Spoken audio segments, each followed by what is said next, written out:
जयकारा लगाएंगे भारत माता की। ऐसे नहीं, जोर से भारत माता की। परम माननीय मुख्य अतिथि आदरणीय शिक्षकगण, प्रधानाचार्य जी व मेरे साथ पढ़ने वाले मेरे छोटे व बड़े भाई बहनों, आज हमारे बीच राष्ट्रीय लोकतांत्रिक पार्टी के नेता, राष्ट्रीय लोकतांत्रिक पार्टी के प्रदेश महामंत्री, किसान नेता श्रीमान उमेदराम जी बेनीवाल अपना अमूल्य समय निकालकर बोड़वा की धन्य धरा पर पधारे हैं। इन उमेदराम जी का स्वागत हम जोरदार तालियों के साथ करेंगे। कि जन्नी जने तो एड़ो जंजे, कि जन्नी जने तो एड़ो जंजे, के दाता के सूर नी तो रीजे, बांजड़ी व्यर्थ मत गवाजे नूर, व्यर्थ मत गवाजे नूर। दिल में दया, आंखों में करुणा, होठों पर मुस्कान, मुश्किल है मिल पाना जग में आप जैसा इंसान। आपकी मुस्कान हमारे लिए वरदान है, आपका मार्गदर्शन हमारे लिए सम्मान है। आप आए, रब हम पर मेहरबान है, बड़े नसीबों वाले हैं हम जो आप हमारे मेहमान हैं, आप हमारे मेहमान हैं। बागों की महफिल सुहानी रहेगी, लबों पे खुशियों की कहानी रहेगी, चमकते रहेंगे ये सितारे यूं ही अगर आपकी तालियों की मेहरबानी रहेगी, अगर आपकी तालियों की मेहरबानी रहेगी। ऊंचे आसमान पंछी लेते हैं उड़ान, ऊंचे आसमान पंछी लेते हैं उड़ान, वैसे ही जिन्होंने अपनी मेहनत से सुहाए आसमान, करती हूँ उनको आदर पूर्वक प्रणाम, करती हूँ उनको आदर पूर्वक प्रणाम। आज मैं सुनीता गुदारा राष्ट्र निर्माण व देश प्रेम के उपलक्ष्य में अपने विचार साझा करना चाहती हूँ। गलती हो तो क्षमा करें। आजादी, आजादी का सही मतलब उसे ही पता है जिसने कभी गुलामी की हो। हम सौभाग्यशाली हैं क्योंकि हमने एक स्वतंत्र देश में जन्म लिया है। यूं तो आजादी की लौ 1857 में जल चुकी थी, लेकिन 1947 में हमारा देश आजाद हुआ।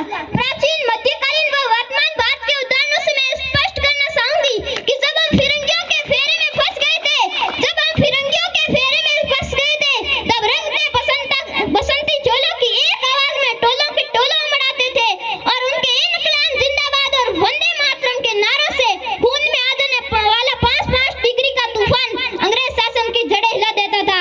और उसके बाद 61, 65 व 71वें युद्ध में अपना सुहाग गवा देने वाली औरत, जब घर के हालात यूं होते कि प्यार भी भरपूर गया, मांग का सिंदूर गया, नन्हे नन्हे ननियालों की लंगोटियां चली गई, छोटी छोटी बेटियों की छोटियां चली गई, बाप की कमाई गई, भाई की पढ़ाई गई, एक ऐसा विस्फोट हुआ जिस्म की कई बोटियां चली गई, जिस्म की कई बोटियां चली गई। अरे आपके लिए तो एक आदमी मरा है साहब, हमारे घर की तो रोटियां ही चली गई, हमारे घर की तो रोटियां ही चली गई। इस प्रकार पूरा परिवार अपनी देशभक्ति साबित कर रहा होता था। तब देश बलिदान मांगता था, तब देश बलिदान मांगता था, तब देश मर जाने को, मिट जाने को, फांसी चढ़ जाने को कहता था। और आज देश मर जाने को, मिट जाने को, फांसी चढ़ जाने को नहीं कहता, बल्कि मेरी नजरों में कोई व्यक्ति अपना काम पूरी मेहनत, पूरी लगन व पूरी ईमानदारी के साथ करता है तो वो एक सच्चा देशभक्त है। मैं नहीं मानती कि फेसबुक, व्हाट्सएप, इंस्टाग्राम की डीपी को 3 रंग में रंगना ही देशभक्ति है। यदि आप कहेंगे कि वर्ष में 2 बार तिरंगा हाथ में लेना देशभक्ति है, तो मैं पूछना चाहूंगी कि फुटपाथ पर रहने वाला बच्चा ट्रैफिक की छांव में नंगे पांव में हाथ में तिरंगा लिए हुए बेच रहा है, तो क्या आप उसकी देशभक्ति कहेंगे? नहीं, वो उसकी देशभक्ति नहीं, वो उसकी पेट की भूख की शक्ति है जो उसे ऐसा करने पर मजबूर करती है, क्योंकि ना वो मस्जिद को जानते हैं, ना वो शिवालयों को जानते हैं, ना वो मस्जिद को जानते हैं, ना वो शिवालयों को जानते हैं। वो पेट के भूखे हैं साहब, वो सिर्फ भोजन के निवालों को जानते हैं, वो सिर्फ भोजन के निवालों को जानते हैं। अपने समाज, अपने राष्ट्र, अपने परिवार के प्रति भाव है देशभक्ति। हर देशद्रोही के जीवन में आने वाला तूफान है देशभक्ति, ताकि हर देशद्रोही समझ सके कि परिंदा है तो आसमान तेरा है, दरिंदा है तो शमशान तेरा है, भाई सारे से रहना है तो रह इस जमीन पे, नहीं तो ये कब्र भी तेरी है और कब्रिस्तान भी तेरा है, नहीं तो ये कब्र भी तेरी है और कब्रिस्तान भी तेरा है। और अब मैं बता दूं महिला सुरक्षा के बारे में। आज भी हम चौथे पायदान पर आते हैं। हम ना एक ऐसे समाज में जीते हैं जहाँ पर पत्थर की मूर्त को लगते हैं 56 भोग, पत्थर की मूर्त को लगते हैं 56 भोग, भूखे नंगे तड़पते सो जाते हैं लोग, भूखे नंगे तड़पते सो जाते हैं लोग। कहा जाता है कि हम दुनिया के सबसे बड़े लोकतंत्र हैं, जहाँ हिंदू पैदा होते हैं, मुस्लिम पैदा होते हैं, सिख और ईसाई भी पैदा होते हैं, परंतु बदकिस्मती से कोई इंसान पैदा नहीं होता। मेरी नजरों में ना हिंदू की जरूरत है, ना मुस्लिम की जरूरत है, बल्कि राष्ट्र निर्माण के लिए एक सच्चे इंसान की जरूरत है।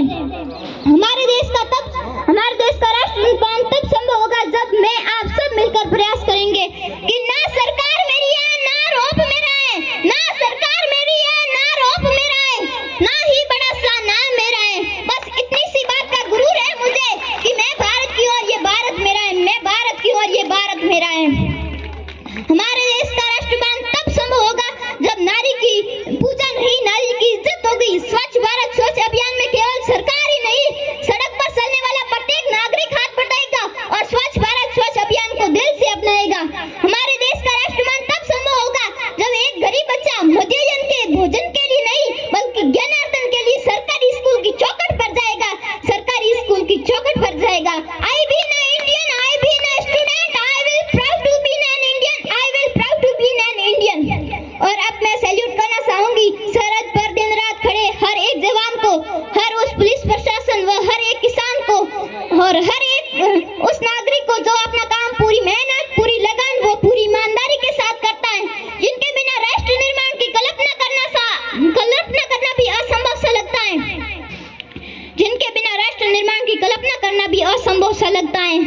मेरा हिंदुस्तान महान था, महान है, महान रहेगा। मेरा हिंदुस्तान महान था, महान है, महान रहेगा।